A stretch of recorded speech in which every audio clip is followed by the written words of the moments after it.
देखो भाई मेरा नंबर देख सकते हो 96, सब में 90 प्लस है। ठीक है, मैं डिस्ट्रिक्ट टॉप पर रह चुका हूँ, अतः मैं इससे कहीं ज़्यादा इम्पोर्टेंट वीडियो लाया हूँ, आपके लिए लाता रहा तो चैनल को ज़रूर से ज़रूर सब्सक्राइब कर लेना। आपके पूरे पेपर तक मैं साथ रहूँगा। ठीक है, तो चैनल को गारंटी है कि सब्सक्राइब कर लेना। और यह एक पेपर मात्र जो ये पेपर बना रहा हूँ, देखो हिंदी में मेरा 96 आया है, तो तुम्हारा 70 में यानी कि 66 आया है।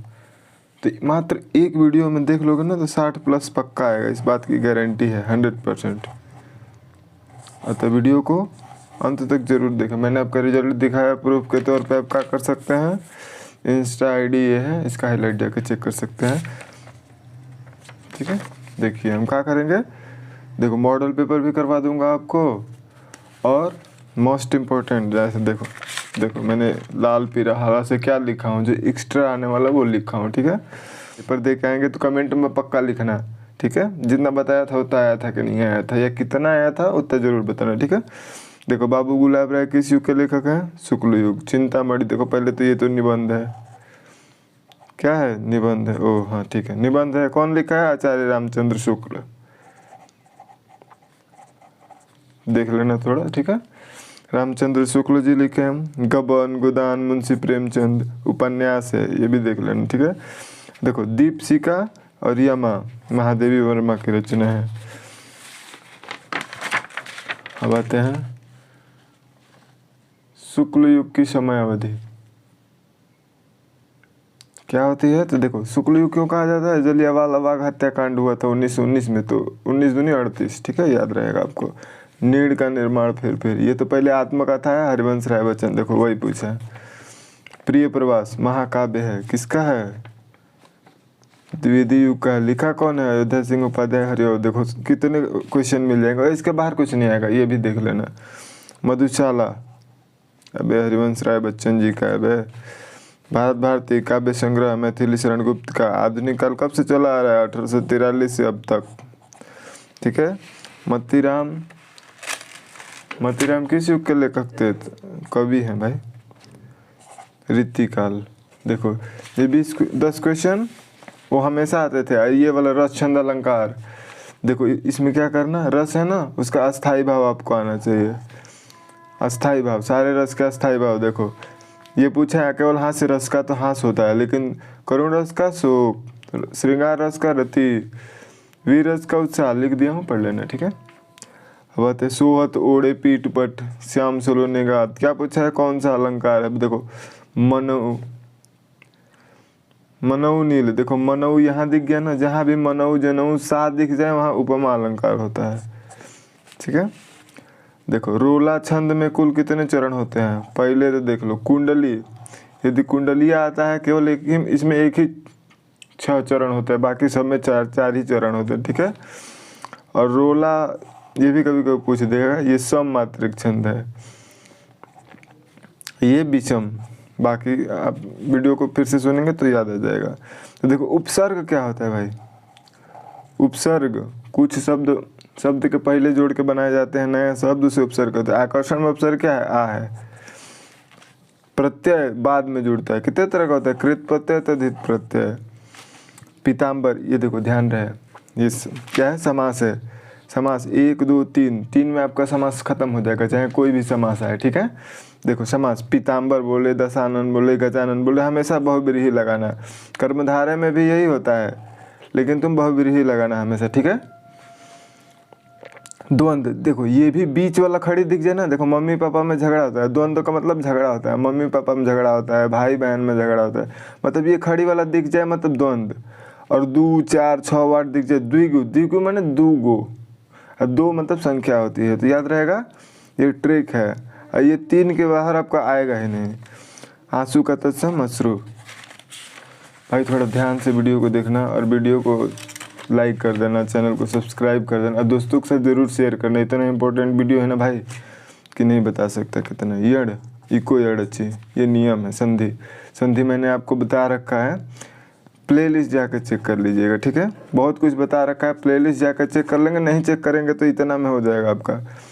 फलस्य, देखो षष्ठी विभक्ति एक वचन होता है, जब भी आधा स्वय आए ना तो षष्ठी विभक्ति एक वचन होता है। ठीक है, और पठत प्रथम पुरुष एक वचन होता है। ठीक है, अब देखो ये होगा 20 क्वेश्चन, ठीक है।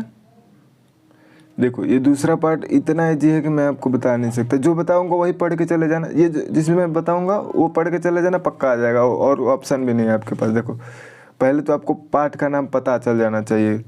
देखो समाज में विभिन्नता देखकर लोग, ये पढ़ोगे ना तो मित्रता दिख जाएगी आपको, कहीं ना कहीं आप पकड़ लेंगे कि किस पार्ट से लिया गया है। देखो पहला क्वेश्चन क्या है, 6 नंबर का है ना, तो 3 क्वेश्चन पूछा है, ध्यान से देखो क्या पूछा है। संदर्भ लिखना है तो संदर्भ लिखने, संदर्भ लिखने आता है कि नहीं, देखो ध्यान से जो लिख दो, एकदम मस्त से लिखा हो है। नाम के नीचे ब्लैक पेन से हेडलाइन दे देना ऐसे, और लेखक के नीचे अब पढ़ लो क्या लिखा हूँ, डिक्टो यही लिखना है, ठीक है। टाइम वेस्ट नहीं करना चाहता भाई आपका, एकदम आराम से पढ़ लो, इससे बढ़िया कोई संदर्भ नहीं लिखेगा पूरी दुनिया में, इतना समझ लो। अगला क्वेश्चन क्या है, गद्यांश में रेखांकित अंश की व्याख्या कीजिए। तो देखो मैं मुंह से बता रहा हूँ, ठीक है। यह कोई बात नहीं है कि एक ही स्वभाव, देखो क्या कहोगे कि निम्नलिखित पंक्तियों में आचार्य रामचंद्र शुक्ल जी कहना चाहते हैं कि, क्या कहना चाहते हैं कि ये बात जरूरी नहीं है कि सेम स्वभाव के, मान लीजिए मैं शांत स्वभाव का हूँ तो मेरा जो मित्र होगा वो शांत स्वभाव का ही होगा, ये कोई ज़रूरी नहीं है। जैसे राम जी को लक्ष्मण जी को देख लीजिए, राम जी कितने शांत स्वभाव के थे, लक्ष्मण जी कितने उग्र थे। कर्ण और दुर्योधन को देख लीजिए, मित्रता का विशाल वो क्या बोलते हैं, जो भी हो सिंबल बोलते हैं, जो भी हो। तो इत्तू से लिखेंगे ना, देखो ये किताब पढ़े रहेंगे ना ये पाठ, तो आपको आराम से आ जाएगा। तो इत्तू से लिखना है, बाकी जो मैंने कह दिया वही है, हो गया कि हाँ जरूरी नहीं है। उदाहरण दे दो कि रामचंद्र जी लक्ष्मण जी, रामचंद्र जी शांत स्वभाव के थे, लक्ष्मण जी उग्र स्वभाव के थे। कर्ण और दुर्योधन एकदम फालतू आदमी था, कर्ण अच्छा आदमी था। अब देखो लेखक के अनुसार समाज में विभिन्नता देखकर एक दूसरे की ओर क्यों आकर्षित होते हैं लोग, क्यों आकर्षित होते हैं भाई। देखो जो हमारे पास नहीं होता है, जो हमारे पास कमी होती है ना, वो हम सोचते हैं कि वो कमी किसी और से, मतलब दूसरे से पूर्ण हो जाए। मतलब आप कम स्मार्ट होंगे ना तो आप स्मार्ट लड़के से मित्रता करेंगे, आप पढ़ने में कमज़ोर होंगे ना तो सोचेंगे कि आपकी मित्रता किससे हो जाए, पढ़ने में अच्छा से हो जाए, क्यों, पेपर में आपकी सहायता कर देगा। ये सब बातें आराम से लिख लोगे आप, ठीक है। इसी पाठ का एक मोस्ट इम्पोर्टेंट क्वेश्चन, कुसंग का ज्वर सबसे भयानक होता है, ये 2023 में आने वाला है, इतना समझ लो। अब इसमें क्या क्या संदर्भ अभी लिखवाया। रेखांकित अंश की व्याख्या, देखो रेखांकित अंश की व्याख्या में क्या करोगे, कुसंग का ज्वर सबसे भयानक होता है। इसमें लेखक चाहे आचार्य रामचंद्र जी शुक्ल जी कहना चाहते हैं, ऐसा लिख लोगे। उसके बाद क्या कहोगे, उन्होंने बताया है कि बुरे संगत, जो बुरी संगति होती है, बुरे लोगों से जो संगत होती है बहुत खतरनाक होती है, अच्छी बात नहीं होती है। क्यों नहीं होती है, तो आगे बता रहे हैं कि बुरी संगति में व्यक्ति पढ़ के वो भी बुरा हो जाता है, अच्छा भी व्यक्ति क्या हो जाता है, बुरा हो जाता है, उसकी बुद्धि नष्ट हो जाती है। यही सब थोड़ी थोड़ी बातें लिख दोगे, 2 नंबर का है, जितना बोला उतना लिख दोगे हो जाएगा। और पूछेगा कुसंग का जोर सबसे भयानक क्यों होता है, अरे वही बात है भाई, तुम भी बुरी संगति में रहोगे तो क्या होगा, उसके बुरी आदतें तुम में आ जाएगी, तुम्हारा दिमाग खराब हो जाएगा, जो भी हो, मतलब आपकी बुद्धि विवेक सब नष्ट हो जाएगी। इसलिए कहा जाता है संगति का असर, मतलब संगत अच्छा रखो, ठीक है, अच्छे मित्र बनाओ, अच्छे यूट्यूब चैनल को सब्सक्राइब करो, ठीक है, तो सब्सक्राइब जरूर कर लेना भाई, ठीक है। देखो ये अथवा में आया है, तो ये किस पाठ से है, ममता। तो देखो 2 ही पाठ पढ़ना, तुम पढ़ना भी होगा एक्स्ट्रा, जितना पढ़ता रहो उतना पढ़ना, नहीं तो देखो ममता से आया है, एक आया है मित्रता से, बस काफ़ी है। ये याद रखना कि ईर्ष्या तू न गई मेरे मन से, रामधारी सिंह दिनकर के है। क्यों, क्योंकि ईर्ष्या जहाँ भी दिखे समझ लेने कि इस पाठ से, बाकी इतना है। देखो इसमें भी क्या करें, संदर्भ में क्या लिखोगे, प्रस्तुत गद्यांश हमारे पाठ्य पुस्तक हिंदी के ममता नमक पाठ से लिया गया है, जिसके लेखक जयशंकर प्रसाद जी हैं, हो गया। रेखांकित अंश की व्याख्या करना है, तो परम पिता की इच्छा के विरुद्ध इतना साहस, मतलब ममता जो है वो एक लेडी है, क्या है, विधवा स्त्री का नाम है। वो क्या कह रही है अपने पापा से, उनके पापा कहीं के मंत्री हैं किसी दुर्ग के, तो वो कह रही है वो बहुत सारा धन दौलत लेके आए हैं, तो कह रहे हैं इनकी कोई ज़रूरत नहीं है, ब्राह्मण थी, तो कह रहे हैं धन लूटने या अपराध धन रखने की कोई ज़रूरत नहीं है। आप कहानी पढ़ेंगे तो थोड़ा बहुत आराम से लिख देंगे, बाकी जितना मैंने कहा वो सार है। अब देखो क्या करें, ममता द्वारा किस कार्य को, तो पहले से धन इकट्ठा करने को, ठीक है, ये क्वेश्चन एग्जैक्ट आ जाएगा। देखो इसमें भी कहता है संदर्भ लिखिए, पद्यांश। तो क्या कहोगे, गद्यांश की जगह पद्यांश लिख दोगे, बाकी सब सेम रहेगा। और पाठ के नाम पर पाठ का नाम लिख दोगे पद। यहाँ लेखक नहीं होता है। हिंदी में क्या होता है, ये जो हिंदी है मतलब पद्यांश में क्या होता है, रचनाकार लिखोगे। जहाँ ये लेखक है ना, यहाँ रचनाकार लिखोगे पद्य में, ठीक है। इतना जानते होगे तुम लोग। देखो अलंकार पूछ रहा है, मैं थोड़ा जल्दी जल्दी करवा रहा हूँ, व्याख्या कर लोगे। बहिरू सुने गुंग पुनि बोले, क्या इसमें क्या कह रहे हैं कवि जी? कह रहे हैं कि हे भगवान आपकी कृपा से बहरा सुनने लगता है, गूंगा बोलने लगता है, लंगड़ा दौड़ने लगता है। तो इसमें भगवान की महिमा का बखान किया गया है। बस थोड़ा बहुत बनावना के लिख लेना है, बाकी जितना कहा उतना ही काफ़ी है। देखो कौन सा अलंकार है, तो चरण कमल, सीधे सीधे कहा है कि चरण कमल। ये नहीं कहा सा मनो जनो नहीं लगा है, तो मतलब कौन सा अलंकार है, रूपक अलंकार। यही तुलना करता ना तो उपमा अलंकार हो जाता। सुनी सुनी बयान सुधार धनुष भंग है। अनुराग तड़ाग में भानुदय विकसी मन मंजिल कंजिल कदी है। तो इसको देख लेंगे क्या बता रहा हूँ, ठीक है। देखो अनुराग तड़ाग यहाँ पर रूपक अलंकार है, बाकी संदर्भ लिख लोगे, अभी बताया। अभी धनुष भंग है, तुलसीदास जी लिखे हैं, सब एक ही है, बाकी आता भी होगा आपको। रूपक है, ये देखो मनु जनु जहाँ लगा रहेगा यहाँ उपमा अलंकार होगा। हो गया। देखो अलंकार भी पूछ रहा है। वाराणसी नगरी, अच्छा संस्कृत का, इसमें भी संदर्भ पूछ रहा है। तो इसमें संदर्भ क्या करोगे, संस्कृत। तो यहाँ पर लिखोगे संस्कृत खंड लिख दोगे, प्रस्तुत संस्कृत खंड। ये संस्कृत का खंड है ना, तो लिख दोगे प्रस्तुत संस्कृत खंड हमारी पाठ्य पुस्तक हिंदी के वाराणसी नामक पाठ से लिया गया है। इसमें लेखक नहीं होता है, ठीक है। उतना लिख दोगे, 2 नंबर मिल गया।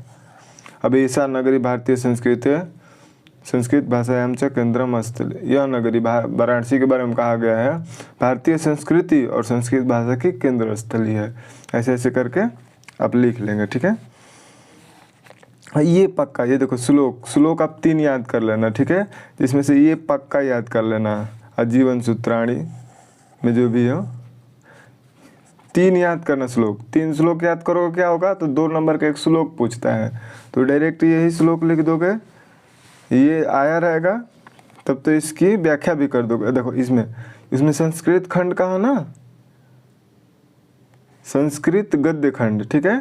यहाँ क्या कहोगे, वहाँ संस्कृत खंड भी कह सकते हो, यहाँ कहोगे श्लोक कह देना, ठीक है। प्रस्तुत श्लोक, ठीक है, हमारे पाठ्य पुस्तक हिंदी के जीवन सूत्राणी नामक पाठ से लिया गया है। इसमें लेखक नहीं होता, ये नहीं लिखा जाता। चलो ठीक है। सर्वे भवन्तु सुखिनः सर्वे सन्तु निरामया, ये 10 स्टार है। या तो श्लोक याद कर लेना तो भी 2 नंबर, अन्य तो फिर आएगा 2023 में। सर्वे भवन्तु सुखिनः सर्वे सन्तु निरामया सर्वे भद्राणि पश्यन्तु मा कश्चित् दुःख भाग् भवेत्। इसमें क्या कह रहे हैं जो भी लेखक को, क्या कहा गया है इसमें, ये नहीं कहोगे इसमें क्या कहा गया है। सर्वे भवन्तु सुखिनः, सभी लोग सुखी रहें, निरामया मतलब निरोग रहे, खुश दिखाई दे, किसी को कोई दुख तकलीफ ना हो, ये भगवान से प्रार्थना की गई है। जो भी भारतीय संस्कृति का ये एक लक्षण है। बाकी अर्थ बता दिया, थोड़ा इधर उधर करके लिख दोगे, पूरा नंबर मिलता है। अभी 10 में हो भाई, तू से बालक हो, टीचर भी जानता है। सॉरी भाई। देख अपने पठित खंड काव्य, अब खंड काव्य भाई आपको पता होगा कि आपके ज़िले में कौन सा है, ठीक है। बाकी ध्यान रहे 2 ही बात पढ़नी है। खंड काव्य को ओवरऑल मतलब थोड़ा सा पढ़ लेना कि आपका खंड काव्य क्या है। जैसे हम लोग के यहाँ शायद कर्ण है, बलिया के जो लोग हैं 10 में वो कर्ण है। तो कर्ण, सूर्यपुत्र कर्ण, द्रौपदी के बारे में सभी लोग जानते हैं, तो वो तो पूरा लिख देंगे, उनको पता रहेगा, पूरा महाभारत पढ़े। आपके यहाँ देख लेना क्या है। तो क्या होना चाहिए कि मुख्य पात्र कौन है उसमें। हम लोग में शायद द्रौपदी पे चरित्र चित्रण पूछता है, बलिया वाले होंगे तो द्रौपदी का चाहे कर्ण का, दोनों में से एक का चरित्र चित्रण पूछेगा। बाकी आप अपना देख लेना आप कहाँ से हैं, और आप कहाँ से थोड़ा कमेंट में बताना हो। तो मुख्य पात्र का चरित्र चित्रण, सारांश पूछता है, सारांश, ये वाला सर है सारांश। सारांश मतलब उस खंड काव्य का कहानी का है, वही कहानी याद कर लेना, ठीक है। दो बातें, कहानी सीधे सीधे याद कर लेना, या तो कहानी पूछेगा और नहीं तो उस मुख्य पात्र का चरित्र चित्रण पूछेगा, ठीक है। हम आते हैं, देखो जीवन परिचय 5 नंबर का आता है, तो 5 नंबर का देखो ये मोस्ट इम्पोर्टेंट है, ये 10 नंबर फ्री का देता है टीचर, इसमें नंबर नहीं कटता है, क्यों? देखो 10 नंबर फ्री में लाने का ट्रिक क्या है भाई, देखो 10 नंबर क्या करोगे, 3 से 4 लेखक कवि का क्या करोगे, दो को रचना याद कर लोगे, दो को रचना यानी 4 इधर रचना, 4 मतलब 8 इधर रचना, 8 उधर रचना, 8 दूनी 16, 10-12 रचना आपसे याद नहीं होगा। तो जयशंकर प्रसाद का कामायनी कंकाल 2 याद कर लो, अब बस इतना याद रखना। अब बाकी बीच में किसी भी एक लेखक का अच्छे से जीवन परिचय याद कर लेना, ठीक है। ये याद कर लो, ऐसे जयशंकर प्रसाद का याद कर लेना, गारंटी है कि आ जाएगा, ठीक है। तो क्या कहा मैंने, ये बात ध्यान रखना, 2 रचना का नाम, 3 से 4 लेखक का याद कर लो और 3 से 4 कवि का 2 रचना याद कर लो। तो 2 4 नंबर तो फिक्स हो गया ना, 4 नंबर फिक्स हो गया। बाकी किसी भी एक लेखक का, जैसे जयशंकर प्रसाद का अच्छे से याद कर लेना, इनका जन्म कब हुआ, कहाँ हुआ, थोड़ी बहुत शिक्षा के बारे में। और इधर क्या याद कर लेना, देखो रचना 2 ही याद करना, ये ध्यान रहे, 50 से याद करने की जरूरत नहीं है, 2 ही रचना याद करना है, ठीक है। तो देखो यहाँ महादेवी वर्मा जी आ जाएंगे, ठीक है, देख लेना, पेपर में बताना किसका किसका, ट्रिक बता ही रहा हूँ। मान लो जो गए याद नहीं हुआ, वो आया नहीं, ऐसा नहीं होगा, जयशंकर प्रसाद आएंगे, महादेवी वर्मा आएगा, 107% गारंटी है। लेकिन बाय द वे ऐसे तो होगा नहीं, लेकिन क्या हुआ कि मान लो नहीं आता है जो याद किए हो, तो 2 से 3 लेखक अभी बताया ना, 2 रचना सबकी याद कर लेना, 3-4 लेखक की स्टार्टिंग से, 3 से 4 लेखकों की रचना 2, तो क्या होगा, 4 नंबर फिक्स हो जाएगा। अब बाकी किसी एक का याद, जैसे महादेवी वर्मा का याद किए रहोगे ना, तो क्या करोगे, किसी और का भी आएगा तो उनका नाम लिख के इनका जीवनी मतलब वितरण लिख दोगे। कह रहा हूँ समझ में आ रहा है कि नहीं यार, ये 4 नंबर तो फिक्स ही हो जाएगा। बाकी महादेवी वर्मा का याद कर लियो, पक्का आ जाएगा। बाकी ट्रिक बता दिया, सॉरी भाई, थोड़ी सी मेहनत की कदर करो भाई, वीडियो को ज़रूर से ज़रूर लाइक करो और शेयर कर दो यार, जो आपका बेस्ट फ्रेंड है उसको शेयर कर दो ज़रूर, ठीक है। देखो कहा ना, 1 श्लोक 3 श्लोक आपको याद करना पड़ेगा, क्यों? क्योंकि मान लो कि जो याद किया हो वही इधर ये आला आ गया, तो आपको 3 याद करना पड़ेगा, इसमें से कोई एक करना होता है, तो ये पक्का याद करना, सर्वे भवन्तु सुखिनः, ये तो या तो इसमें आ जाएगा, नहीं तो यहाँ लिख लेना 2 नंबर, ठीक है। और 2 नंबर का क्वेश्चन आंसर आता है। देखो 4 क्वेश्चन रहेगा, 2 करना होगा, और मैं 6 बता रहा हूँ, इसमें से 2 आपको पक्का दिखेगा। देखो भारतीय संस्कृति मूल्य की मस्ती, एग्जैक्ट आ जाएगा। भारतीय किम के जगह पर क्या लिख दोगे, पूरा वही लिखोगे, भारतीय संस्कृति मूलम का है, ऐसे जैसे लिखा हूँ वैसे लिख दोगे। किम की जगह बस ऐसे लिख देना है, विश्वस्य स्रष्टा ईश्वर एक एवं अस्ति, ठीक है। पुरुराज का आसित, पुरुराज एक नेपा आसित, एक राजा थे, चंद्रशेखर का आसित, एक देश भक्ता आसित, वीर केन पूजते, तो वीर वीरेण पूजते, ठीक है। अब देखो ये एक्स्ट्रा है, ये 6 में से 2 आएगा, गारंटी है। देखो वाराणसी नगरी कस्या नद्या कुल है, गंगा जी के नदी के किनारे है भाई बनारस। वाराणसी नगरी कस्या भाषा, संस्कृत भाषा के लिए प्रसिद्ध है। रही बात आपका लास्ट क्वेश्चन रह गया 9 नंबर का, इसके लिए क्या करोगे, प्रदूषण गारंटी है। अब जैसे तैसे याद कर लेना, नहीं तो मैं डिस्क्रिप्शन में दे दूंगा लिंक, मैं बता दिया हूँ कि कहाँ प्रदूषण पर मैंने निबंध लिख रखा है।